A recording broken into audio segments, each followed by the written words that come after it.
Jesus, faz uma oração para nós, eu sei, por esse tempo que a gente vai passar aqui, amém? Amém. Senhor Deus, ó Pai, muito obrigado, Deus, ó Pai, pela gente estar reunido aqui, ó Deus, ó Pai, para te adorar e te louvar, Deus. Deus, ó Pai, vem nos abençoar nas nossas vidas, Deus, ó Pai, e abençoar a vida, Deus, ó Pai, daqueles que não puderam vir, Senhor. Deus, ó Pai, vem tocando em nossos corações, que nossos corações venham estar abertos a cada dia para Ti, ó Deus, ó Pai. Sim, sim. E que a Tua palavra, ó Deus, ó Pai, venha cada dia penetrar nosso coração e que a gente venha se modificar, ó Deus, ó Pai, com a Tua palavra, Deus. E que a gente venha seguindo o Teu caminho, ó Deus, ó Pai, até chegar a hora, ó Deus, ó Pai, de Tu nos chamar, ó Deus, ó Pai, para estar juntinho de Ti, ó Deus. Deus, ó Pai, eu só quero Te agradecer, ó Deus, ó Pai, por cada dia, por que o Senhor faz em nossas vidas, Deus, ó Pai. Muitas vezes a gente não entende, mas Tu sabe, ó Deus, ó Pai, que cada dia o Senhor tem um melhor, seja bom ou seja um dia ruim, mas aquilo nos modifica para estar perto de Ti, Deus. Quero Te agradecer por tudo. Amém. Amém. Aleluia.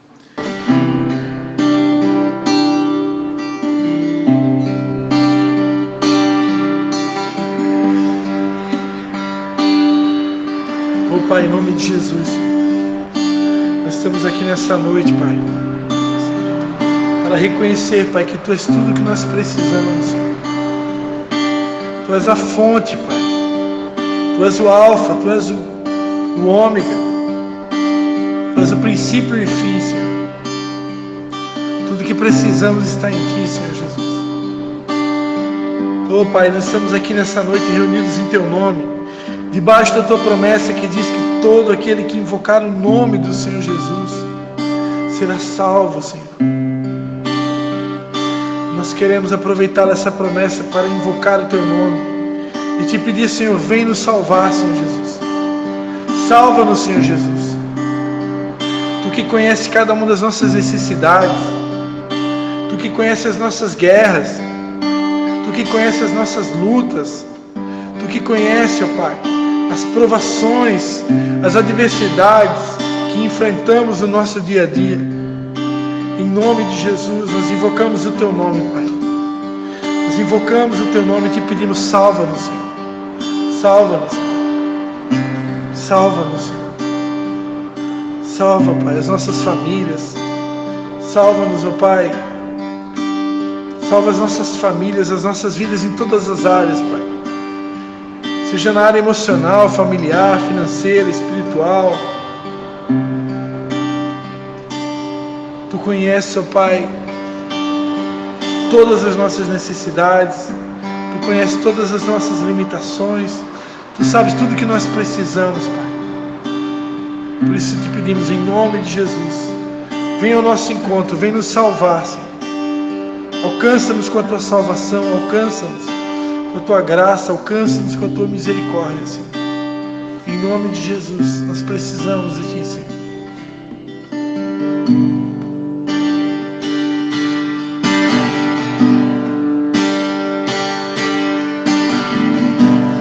Ouvi o meu Senhor bater na porta e o meu coração queimou.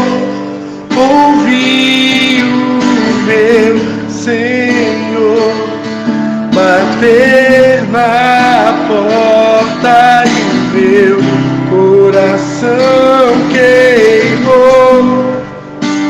Eu não vou parar, gastarei minha vida aos Teus pés.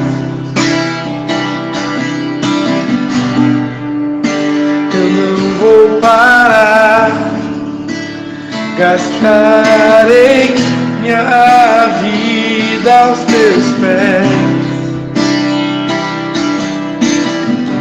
Larará, larará, larará, larará, larará, larará,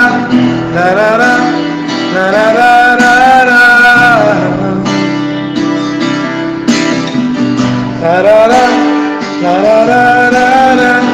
larará, larará, larará.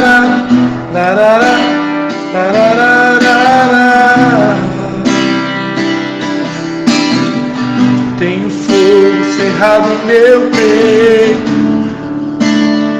que não me dá descanso. Eu não tenho descanso. Tem fogo cerrado no meu peito,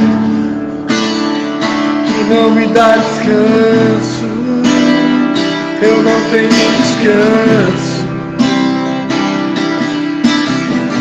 Deixa queimar, deixa queimar, deixa queimar, deixa queimar, deixa queimar, deixa queimar. Deixa queimar, deixa queimar, deixa queimar, deixa queimar, deixa queimar, deixa queimar. Ouvi o meu Senhor bater na porta e o meu coração queimou.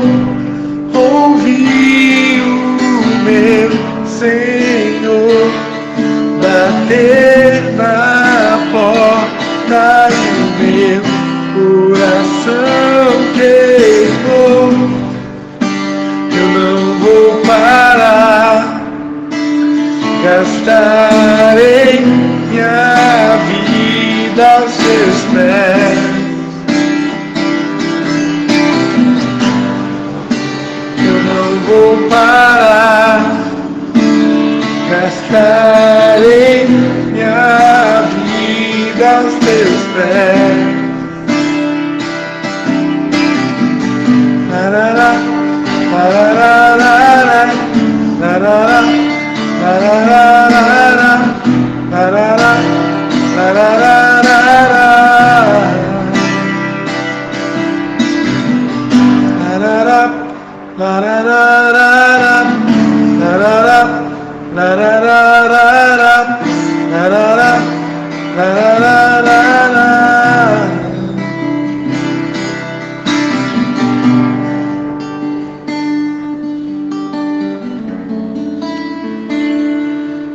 Pai, nós sabemos que na antiga aliança, Senhor,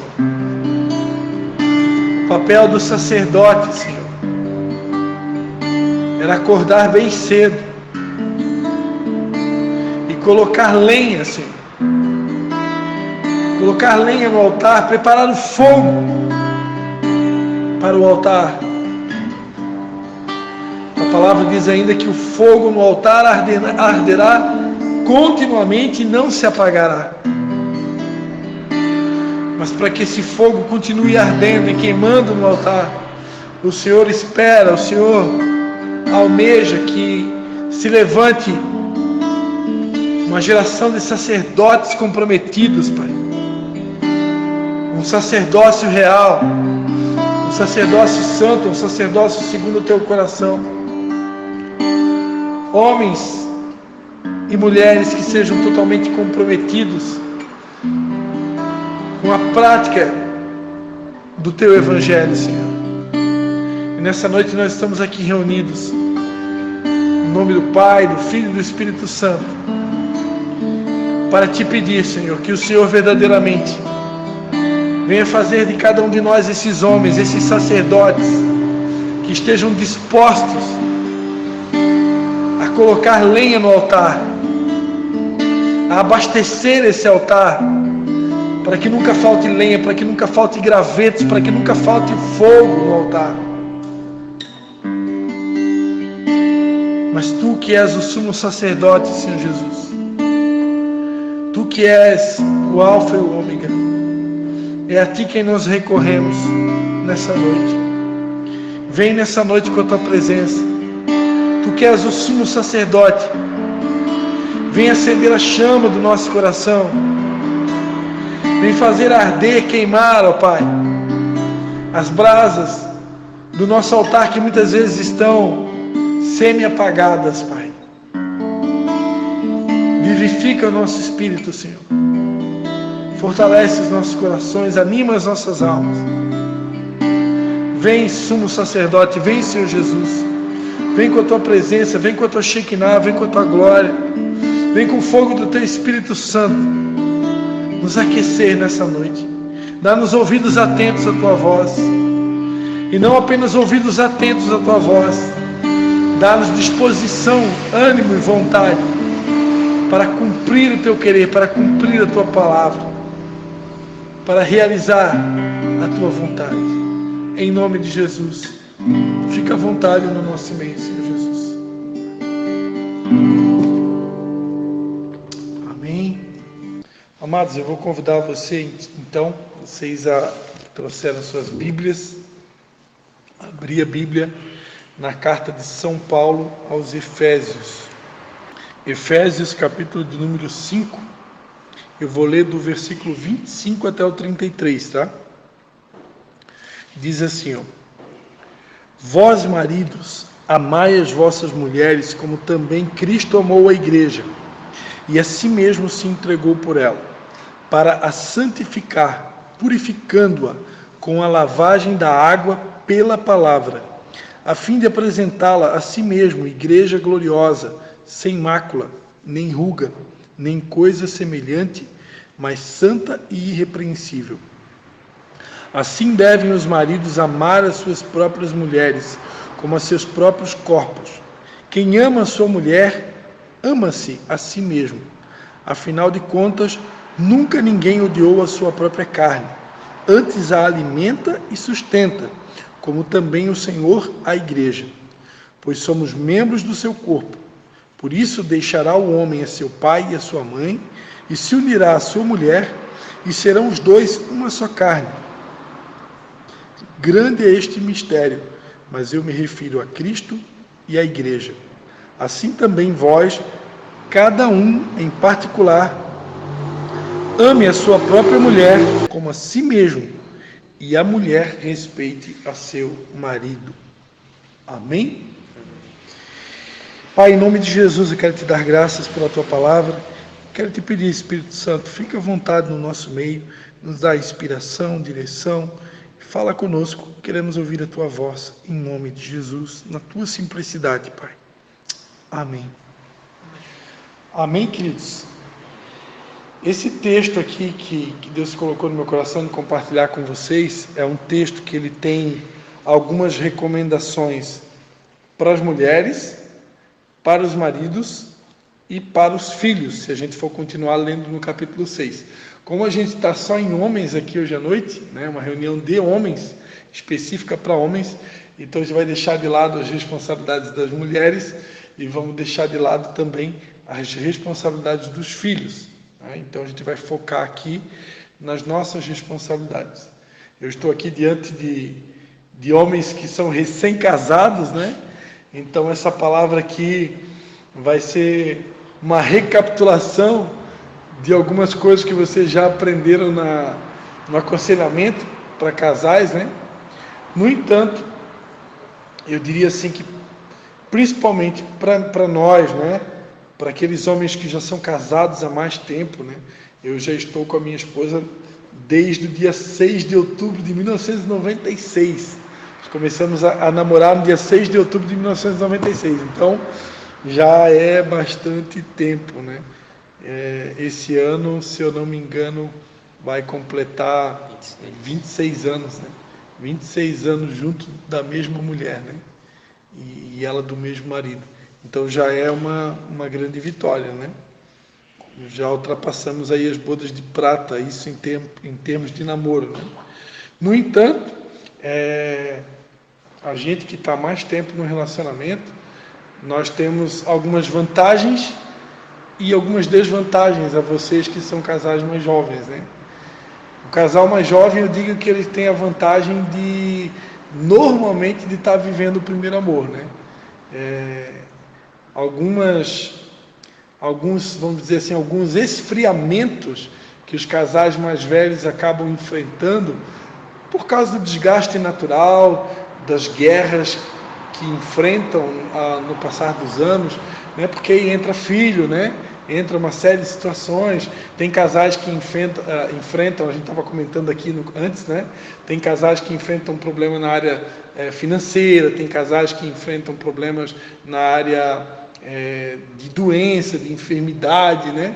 Então tem casais que enfrentam problemas na própria área financeira mesmo, na própria área, no próprio casamento mesmo, dificuldade no relacionamento, dificuldade de diálogo, enfim, algumas coisas que acabam não se encaixando, né?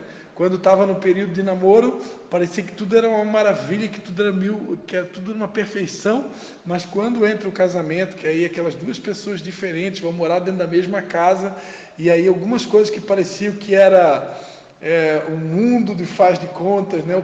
O mundo de Alice no País das Maravilhas, aí você chega à conclusão que não é bem assim, né? Você começa agora, você não sabia que ela tinha chulé e agora descobriu que ela tem chulé, né? Ela não sabia que você tinha hábito de fazer pum e de repente você faz pum na frente dela, ou de repente não sabia que a pessoa tinha aquele mau hálito de manhã cedo quando acorda, né? Então, alguns exemplos assim, só para a gente descontrair, que a pessoa acaba descobrindo, né, no casamento.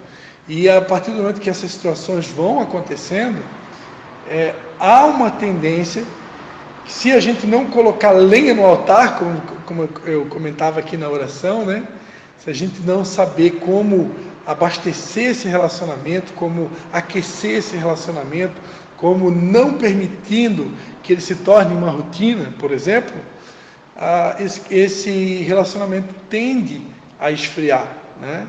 Podendo gerar até mesmo um óbito, né? Então, a gente vai procurar ver aqui nessa passagem bíblica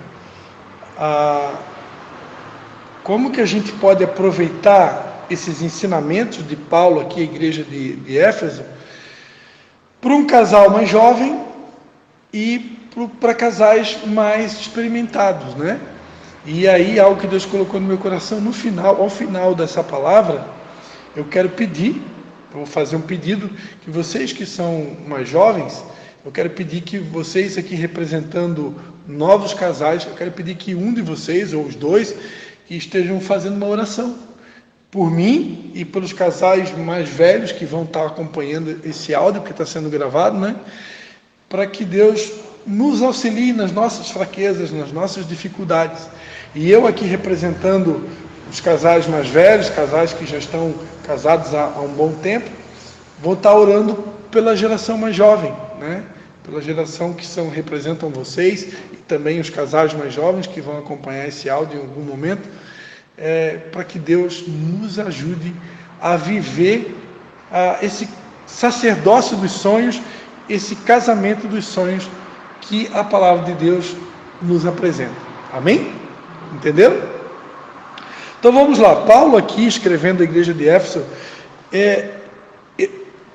eu sei que tem muitos textos na Bíblia que tratam, né, da questão de casamento, de família, mas ao meu ver são poucos textos que a gente encontra tanta riqueza de detalhes como esse texto de Efésios.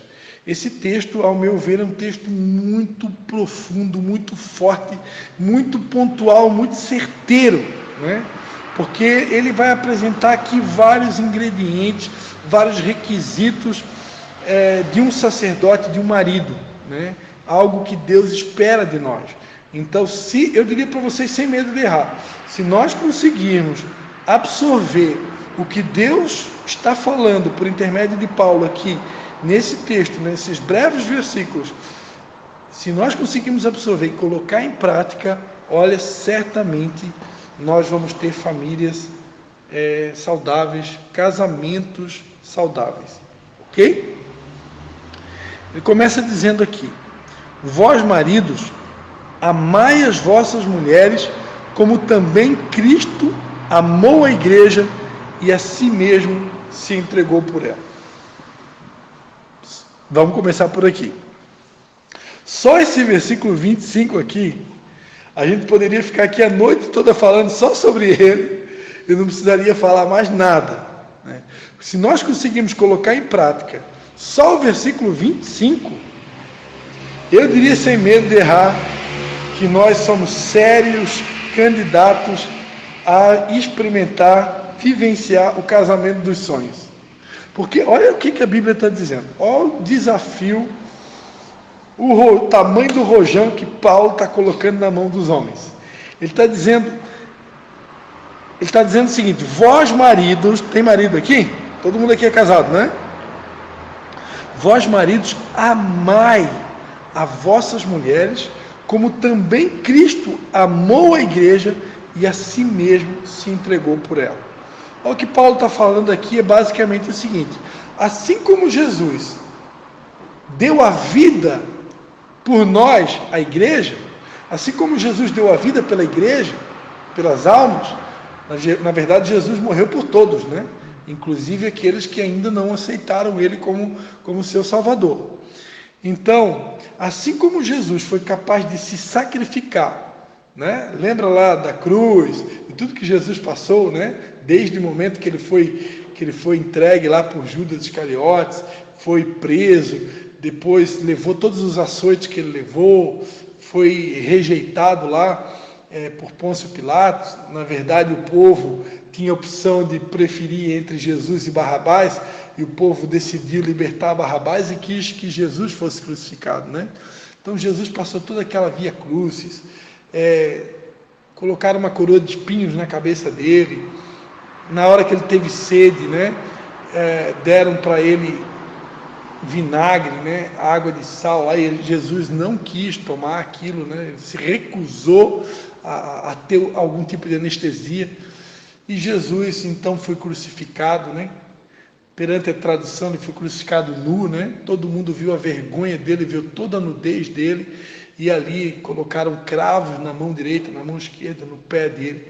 E então, segundo a tradição, segundo a história, a morte de cruz era uma das mortes mais doloridas, mais sofridas que já existiu em toda a história da humanidade. A pessoa morria agonizando por asfixia, por falta de ar, né? Porque ela ia se inclinando ali e o pulmão dela ia se ressecando ao ponto de não ter mais ar nos pulmões e a pessoa não conseguia mais respirar, e ela morria por asfixia. Imagina que Jesus passou todo esse sofrimento por amor a nós, né? Por amor à igreja, por amor a um povo que muitas vezes tem negado, tem rejeitado esse Jesus que nós tanto apregoamos, né? Então, Jesus foi capaz de experimentar esse nível de dor, esse nível de sofrimento por nós, pela igreja.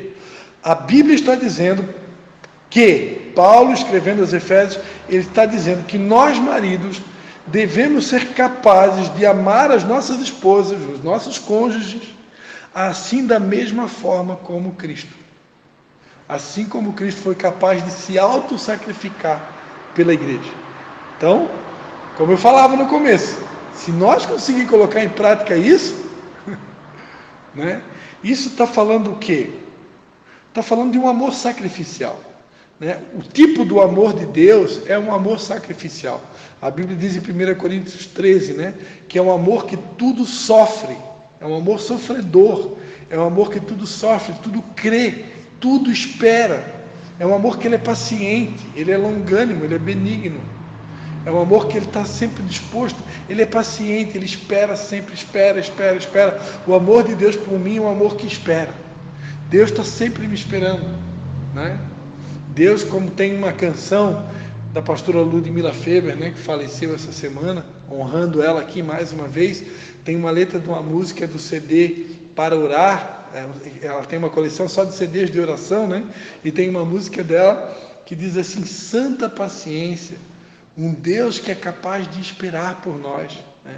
Então o nosso Deus, o amor de Deus é um amor que espera, que sempre espera, é um amor que ele é longânimo, ele é misericordioso, ele é benigno, ele é um amor que tudo sofre, né?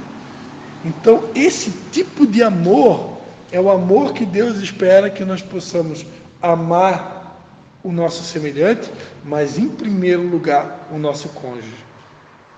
Como eu falava para vocês, quando a gente está no começo de um casamento, não é tão difícil de viver esse amor, porque quando a gente está apaixonado, né? Quando nós estamos apaixonados, a gente paga preço, né? Paga o preço que tiver que pagar. Se a esposa acordar meio azeda e decidir que não vai fazer café da manhã para você, não vai ter almoço, não vai ter janta, você vai ter que fazer um missime hoje, comer um pão com corte lá no café da manhã, e você mesmo vai ter que fazer o seu café se você tiver afim. Você suporta tudo, passa por cima de tudo, não tem crise, porque quando eu estou apaixonado, quando a gente está apaixonado, a gente paga qualquer preço. Se a mulher não quiser fazer comida mais, não tem problema, eu vou pilotar o fogão agora e está acabado. Está tudo resolvido, né? Mesmo que eu não sei fazer comida, eu vou aprender, vou me virar. Mas a verdade é que com o passar dos anos, quando entram os desgastes no relacionamento, né? As várias vezes que eu precisei exercer o perdão, e de um lado, do outro, né? Tudo vai ficando um pouco mais complexo, né? Então, amar a esposa como Cristo amou a igreja pode se tornar algo dificultoso para um casal que já experimentou alguns desgastes ao longo do relacionamento. Então aqui já se torna desafiador viver isso que Paulo está orientando aqui para a igreja de Éfeso, né? Então nessas horas é onde que é muito importante a utilização do recurso que Deus deixou para a gente, uma ferramenta poderosa, que é a ferramenta da oração. Diga-se de passagem, nos últimos dias Deus tem ministrado muito sobre a oração. A oração é o combustível que move a mão de Deus. Aquilo que eu não consigo fazer na força do meu braço, com a minha sabedoria, com a minha expertise, com o conhecimento que Deus me deu, aquilo que é impossível para o homem é possível para Deus. Então, nessas horas, mais do que nunca, quando aparentemente há um desgaste no relacionamento, mais do que nunca eu preciso utilizar essa ferramenta da oração, porque aquilo que aparentemente é impossível ou difícil para mim, para Deus é possível. Amém? Então, o primeiro desafio de Deus para nós, amar a nossa esposa como Cristo amou a igreja e se entregou por ela. Para por aqui? Não, ele continua dizendo, para a santificar, purificando-a com a lavagem da água pela palavra. Então aqui na sequência, nós aprendemos que Deus deseja que através do meu amor incondicional, esse amor que tudo suporta, tudo crê, tudo espera, pelo meu cônjuge, através da prática desse amor, Deus espera que eu possa santificar a minha esposa. Não tem nada que possa santificar mais alguém do que o amor incondicional. Esse amor que é capaz de se entregar, esse amor que se doa, né? Isso santifica qualquer pessoa. Quando eu amo alguém nessa intensidade, com esse amor sacrificial, mesmo que a pessoa aparentemente ela não mereça esse amor, porque tem cônjuges que eu imagino que existam cônjuges, né, até pela experiência que a gente tem, conhecimento de muitos casais, tem cônjuges que depois que casa, a pessoa se transforma, né, e começa a dar todos os motivos para em algumas situações até um divórcio precoce, né? A gente sabe, tem casais aí que o casamento não dura, às vezes, um mês, né? Eu fiquei sabendo agora de uma pessoa conhecida minha que se abriu comigo essa semana, que tinha um casamento aí de poucos anos. Olha, eu não sei exatamente, mas eu acredito que eu não vou entrar em detalhes para não dar pista, né? Mas são poucos anos de casamento e simplesmente a pessoa abandonou. Só da noite para o dia comunicou a pessoa que estava indo embora, né? Estou te comunicando que eu estou indo embora, desisti do meu casamento, não quero mais. Então, como isso é comum nos dias de hoje, e isso no meio secular é algo muito comum hoje, principalmente quando o casamento começa errado, né? Quando o casamento começa por interesses e não por amor. Então é muito mais fácil de realmente acontecer esse rompimento. No entanto, para um cristão, para alguém que serve a Deus, não deveria ser assim, né? Isso não deveria acontecer. O casamento para um cristão, como a gente viu aqui, como a palavra de Deus ensina, na verdade, né? É até que a morte nos separe. Então aqui diz que através desse amor incondicional, nós temos o papel de santificar o nosso cônjuge. E ele continua dizendo, purificando o nosso cônjuge com a lavagem da água pela palavra. O que significa isso? Isso significa que nós, como sacerdotes, como maridos, nós temos a responsabilidade de purificar o nosso cônjuge através da lavagem da água pela palavra. Ou seja, essa palavra aqui, a Bíblia Sagrada, ela tem o poder de nos lavar, ela tem o poder de nos purificar. Tem uma passagem na Bíblia que Jesus decidiu, pegar uma bacia de água e lavar os pés dos discípulos. Num primeiro momento, um dos discípulos de Jesus, que era Pedro, ele não queria ser lavado. E Jesus disse, olha Pedro, se você não permitir que eu te lave, você não tem parte comigo. Foi onde Pedro disse para Jesus, não, então não apenas os pés, mas lava a cabeça, lava o corpo todo. Então assim, aquele ato profético ali, quando Jesus pega uma bacia com água e lava os pés dos discípulos, Jesus lavou só os pés porque não havia necessidade de lavar o corpo todo. Isso significa que o tempo que os discípulos caminhavam com Jesus, durante aqueles mais de 3 anos que eles caminharam com Jesus, eles já estavam limpos pela palavra que Jesus compartilhou com eles naqueles 3 anos e meio de discipulado. Então eles já estavam limpos. Quando Jesus faz esse ato profético de lavar só os pés, significa que não precisava lavar todo o corpo. Por quê? Porque eles já estavam purificados pela palavra que Jesus já havia compartilhado naqueles 3 anos e meio de discipulado. No entanto, o gesto simbólico de lavar os pés significa que alguma coisa para purificar tinha. Porque assim é a nossa vida, sempre vai ter algo para purificar. A Bíblia diz em Apocalipse, que aquele que é santo, santifique-se mais ainda. Então, até a volta de Jesus, nós vamos ter essa necessidade de ser purificado, de ser limpo, constantemente. Aqui, nesse caso aqui, Deus espera que nós, como maridos, como sacerdotes do lar, nós possamos santificar os nossos cônjuges diariamente, através do relacionamento, através do diálogo. Por isso que o diálogo é uma das coisas que não pode faltar no casamento. E essa semana eu conversei com muitas pessoas sobre a questão do celular, a questão da internet. Nós sabemos como o celular, nos dias de hoje, esse mundo de opções que o celular oferece. Você tem a opção de ver ali stories, feed no Instagram, mensagens inbox, Facebook, Messenger, Twitter, TikTok, WhatsApp. São tantas possibilidades, tantas portas que se abrem, que se você não vigiar, daqui a pouco você está consumido por esse mundo que a internet oferece, e daqui a pouco não tem mais diálogo no casamento. O diálogo vai reduzindo, e daqui a pouco pode se transformar naquela coisa assim de bom dia, boa tarde, boa noite. E tem muitos casamentos que eu diria para vocês que estão sucumbindo sem medo de errar, porque não tem mais diálogo.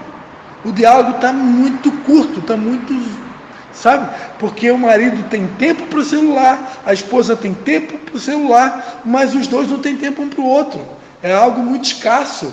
Não é um diálogo saudável, não é algo assim, no padrão que Deus espera. É algo muito escasso, é algo muito curto. E isso é perigoso. Porque como que eu vou conseguir santificar o meu cônjuge, compartilhando a palavra de Deus com ela, se eu não tenho diálogo com ela? Então, o primeiro passo, eu como marido, eu preciso, em primeiro lugar, ter uma vida de devocional com Deus. Eu preciso ter uma vida de intimidade com Deus. Eu tenho que ter, todos os dias eu preciso tirar um tempo para Deus. Todos os dias.